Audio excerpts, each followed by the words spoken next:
What if bedtime stories became as easy as pressing a button? Well, that's exactly what Meta is working on. The company is testing a new AI-powered app called StoryKit, designed to generate personalized bedtime stories for children in just seconds. Parents simply choose a character, a setting, and even the lesson they want the story to teach. The AI then creates a complete story with illustrations, narration, and background music without the parent having to write a single word. On paper, it sounds like a dream. No more scrambling to invent a bedtime story after a long day. Every story can be unique, tailored to your child's interests, whether they're obsessed with dinosaurs, princesses, robots, or outer space. But here's where things get interesting. Bedtime stories have always been more than just entertainment. They're moments where parents use their own imagination, voices, and personal experiences to connect with their children.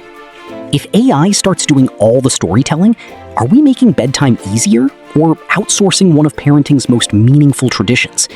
That's the question Meta's new experiment is raising.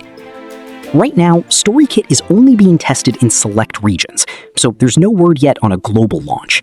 But if the trial is successful, bedtime stories could be the next everyday task transformed by artificial intelligence. And whether you find that exciting or a little unsettling, one thing is certain: AI is finding its way into places many of us never expected.